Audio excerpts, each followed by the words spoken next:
Fala pessoal, beleza? Nessa videoaula nós vamos voltar um pouquinho para a isostática e vamos resolver uma viga. Essa viga possui dois apoios, um restringindo o movimento na vertical e na horizontal, que é o meu apoio A, e meu apoio B móvel, que está restringindo o movimento na vertical. Eu tenho três carregamentos distribuídos, um de 10, um de 20 e um de 30, e três cargas concentradas verticais.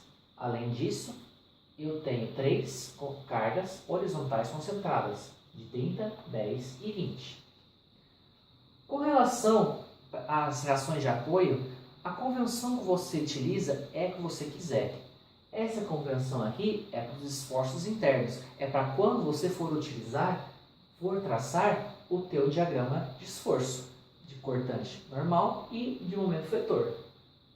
Então, quando você for fazer essas três condições de equilíbrio, que são mais que suficientes para achar as suas reações de apoio e por isso que o teu sistema é isostático, você pode utilizar a convenção que você quiser. Aqui eu adotei como para a direita positivo, sentido anti-horário, e também para cima. Também com relação às tuas reações, você pode adotar a orientação que você quiser. O que vai acontecer, o problema maior é o seguinte: a tua reação ficar negativa. O fato de ela estar negativa significa que o sentido que você adotou está incorreto, e é o inverso. Então eu fiz aqui somatório das cargas horizontais para achar a única reação horizontal que eu tenho, que é no apoio A. Então o que eu tenho aqui para a direita positivo? Apenas minha reação horizontal A. Contrapondo, eu tenho 30, 10 e 20, correspondente a cada uma das cargas horizontais que está para a esquerda. Isolando minha reação horizontal, em A, eu tenho 60 kN. Como acertei a minha orientação, ele realmente é para a direita. Com relação aos somatórios dos momentos, eu pulei os somatórios das cargas verticais, porque se eu começasse por ele, eu teria duas incógnitas, que é a reação vertical em A e a reação vertical em B. Fazendo o somatório, eu elimino uma dessas incógnitas, correto? E aí eu consigo achar uma delas e aí vir na somatória das cargas verticais e achar a outra.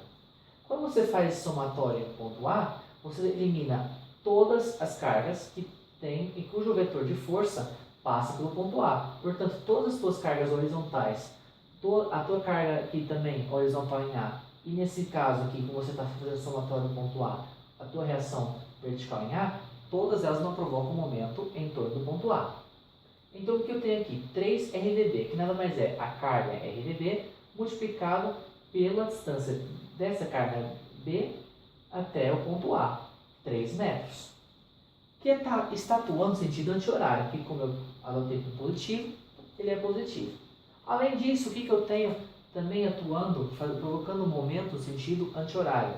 Esse carregamento de 10 km por metro. E qual que é o momento provocado por ele? Ele é um carregamento retangular. Portanto, basta eu achar a área desse carregamento, 10 vezes 2, aí troco uma concentrada fictícia no meio do meu carregamento, já que ele é um carregamento retangular, e multiplico por essa distância da carga concentrada fictícia até o ponto A, ou seja, 1 metro. Então, 10 vezes 2 vezes 1. Aí, todos os demais carregamentos, de 20, 30 e esses dois de concentrada de 30, estão provocando um momento sentido horário. Reparem só que eles estão fazendo esse giro. Com relação a carregamento distribuído de 20 kN, como é que eu faço? Semelhante ao de 10 kN por metro. Multiplico por 3, que é o tamanho desse meu carregamento, e multiplico por 1,5, que é a distância dessa carga concentrada fictícia até o meu ponto A. Com relação a 30 kN, um cuidado com relação a essa distância dessa carga concentrada fictícia até o ponto A. Por quê? Essa carga concentrada está aqui. Então, você não vai multiplicar por 1, mas sim por 1, mais 1, mais 1, mais 1. 4. Portanto, 30 vezes 2 vezes 4. Agora, faltam as cargas concentradas. Essa aqui está provocando um momento de 30 kN por metro, já que é 30 kN vezes 1 metro. E esse daqui 30 vezes 2, já que a distância do ponto dele, de atuação, até o ponto A é de 2 metros. Isolando a reação em B, você encontra aqui 133,33 kN. Em seguida, você pode ir agora no somatório das cargas verticais, que você tem apenas como para cima, atuando para cima, a tua carga reação RVA e a tua reação RVB. As demais estão atuando para baixo, portanto, 10 vezes 2, menos 30 referente às cargas concentradas, menos 20 vezes 3, menos 30 vezes 2. Isolando a reação vertical em A, 66,67. Em seguida, você pode partir para os teus diagramas de esforços. E utilizar, e te ajuda essa convenção, essa convenção para traçar os diagramas. Então, por exemplo, vamos traçar o diagrama de esforço normal. Supondo que você comece da esquerda para a direita. O que significa essa convenção? Que toda carga que estiver para a esquerda te gera uma normal positiva, portanto, te gera uma tração. E toda carga para a direita te gera uma compressão. Se você começar da direita para a esquerda, é o contrário. A carga para a direita te gera uma normal positiva, ou seja, tração, e a carga para a esquerda te gera uma normal negativa, ou seja, compressão. Portanto, começando da esquerda para a direita, o que eu tenho aqui? Repare, eu tenho logo na extremidade uma carga de 30 kN. Portanto, o meu diagrama de esforço normal, ele começa já com 30 kN positivo de tração. E repare que o fato de ser uma concentrada e não ter nada agora ao longo desse tramo aqui, esse diagrama ele é constante. Até chegar no ponto A. Chegando no ponto A, o que você tem? Você tem a reação do apoio, que é uma reação para a direita. Se é uma reação para a direita, ela provoca compressão. Portanto, esses 30 kN vão virar menos 30, porque você vai ter 30 menos 60. Então, você passa a ter 30 kN de compressão, que vão atuando até esse ponto aqui, onde você tem outra carga concentrada de 10 kN, que está para a esquerda. Então, ele alivia essa compressão. Aliviando essa compressão, você pega esses menos 30 e soma com 10. Você fica com menos 20. E ele é constante até aqui no final, onde você tem uma carga de 20 kN, zerando esse diagrama. Vamos supor agora que você começasse da direita para a esquerda, obedecendo agora a essa orientação, a essa convenção. Você começa agora com uma carga para a esquerda, porém positivo é que está para a direita. Então você começa já com uma compressão de 20 kN e torna-se constante até esse ponto. Nesse ponto você tem mais uma carga para a esquerda de 10 kN, ou seja, a tua compressão aumenta. Para quanto? Para 30. E ela fica constante até chegar no apoio. Chegando no apoio, você tem uma reação para a direita que te gera uma tração. Então você vai de menos 30 para 30 e ele segue até a extremidade, onde você tem uma carga de 30 kN para a esquerda, zerando o teu diagrama. Bom, com relação agora à cortante. Na cortante, se você começar da esquerda para a direita, toda carga que estiver para cima te gera uma cortante positiva. Toda carga ou carregamento para baixo te gera uma cortante negativa. A carga concentrada provoca um pulo no gráfico, ele provoca uma descontinuidade. O carregamento distribuído ele provoca uma variação linear, que é o que nós temos aqui. Começando da esquerda para a direita, você tem um carregamento distribuído para baixo. Então, você vai ter uma cortante, uma variação da cortante que vai aumentar negativamente, que é o que acontece aqui, até chegar no ponto A. Como você sabe esse ponto? Nada mais é que o valor do teu carregamento, que é 10 vezes 2, 20. Chegando no apoio A, o que você tem? Uma reação para cima, vertical de valor 66,67.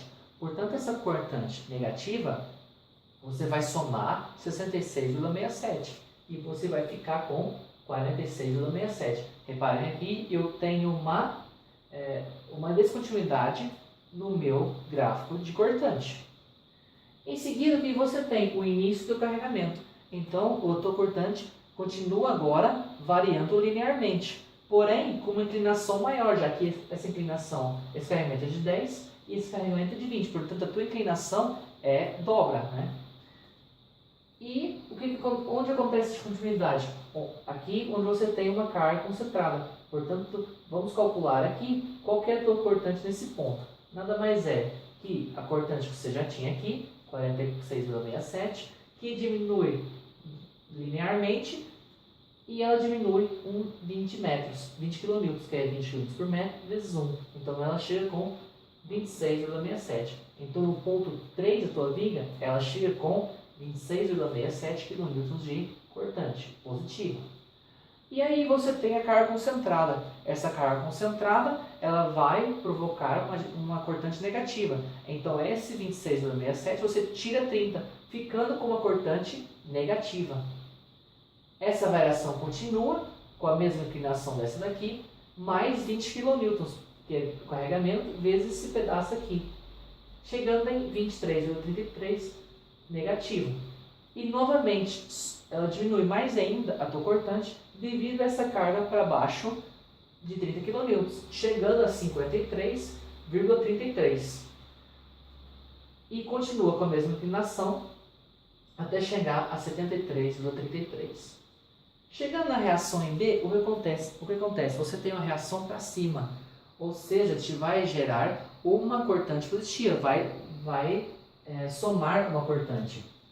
Portanto, esse valor de menos 73,33, você vai somar a reação em D, que nada mais é que 133,33, ficando, portanto, com 60 kN. E aí, chegando, você tem aqui o carregamento de 30 km por metro, e essa cortante chega a zero, já que a área dessa minha cortante a área desse meu carregamento é 60. E, portanto, ele chega a zero. Bom, aí tem alguns pontos nesse diagrama de esforço cortante que te ajudam e muito a traçar o teu diagrama de momento fletor. Que é os tais pontos em que ocorre descontinuidade no teu diagrama de esforço cortante, que são estes: no ponto A, no ponto 3 da tua viga, no ponto 4 e no ponto 5, que é o ponto B. Como que você calcula o diagrama de momento fletor? Como você traça esse diagrama utilizando o diagrama de esforço cortante? Através da área do diagrama de esforço cortante. Essa área aqui em cima, ela é igual a essa área aqui de baixo. Então, o que eu tenho aqui? Qual que é a regra? Se você começar da esquerda para a direita, toda a área de cortante negativa te gera uma compressão, um momento fletor, contração em cima. Toda área de cortante positiva te gera um momento contração embaixo. Então, o que nós temos aqui? Um ponto em que ocorre descontinuidade do meu diagrama de esforço cortante. Portanto, eu preciso saber essa área. E qual que é o momento nesse ponto A? Nada mais é que o momento nesse ponto, que no caso é zero, mais a área, mais ou menos, dependendo da cortante, é essa área aqui. Portanto, o que nós temos aqui? Uma cortante negativa. Então, a gente vai gerar um momento fletor, contração em cima. E qual que é a área desse meu triângulo? Nada mais é que 20 vezes 2 dividido por 2. Portanto, nesse ponto A, você vai ter 20 kN vezes metro de momento fletor, contração em cima.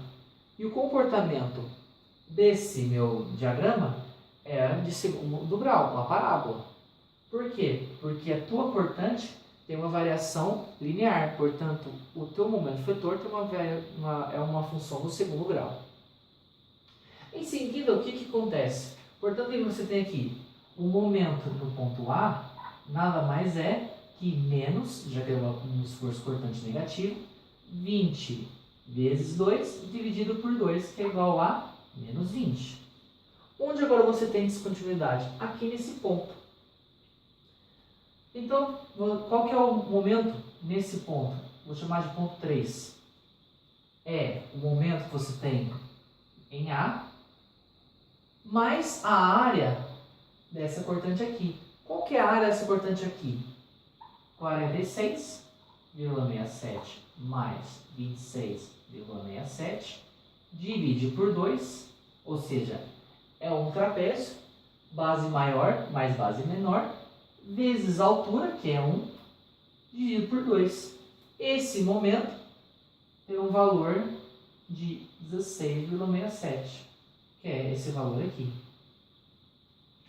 E de novo, como você tem uma variação da cortante linear, o teu momento vetor é uma função do segundo grau, por isso é uma parábola. Em seguida, onde você tem de novo descontinuidade? No ponto 4. E qual o valor do momento nesse ponto 4? Que também varia o momento em uma função de segundo grau. Nada mais é que o teu momento no ponto 4, momento no ponto 3.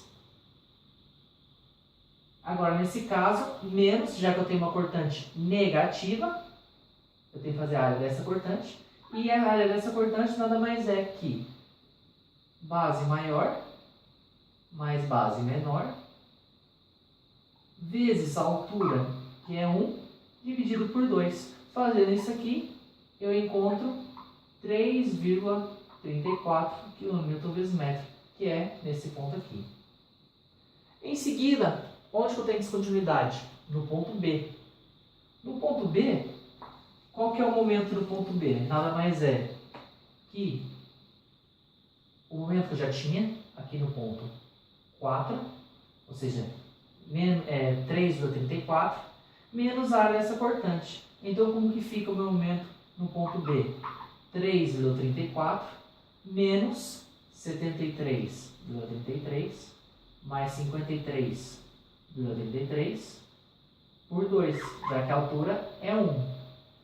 Esse valor vai dar os meus menos 60, que é a tração aqui em cima.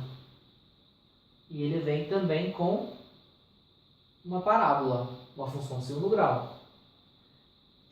Em seguida, você tem aqui, de novo, o que fazer. Você já sabe que a tua extremidade você tem um momento igual a zero, porque na extremidade você não tem um momento concentrado. O que é o teu momento nesse ponto, que você sabe que é zero? Nada mais é que menos 60, mais agora a área dessa cortante, que nada mais é que 60 vezes 2 por 2. 60 vezes 2 por 2 nada mais é que 60, portanto, zero. E o comportamento desse teu diagrama também, uma parábola.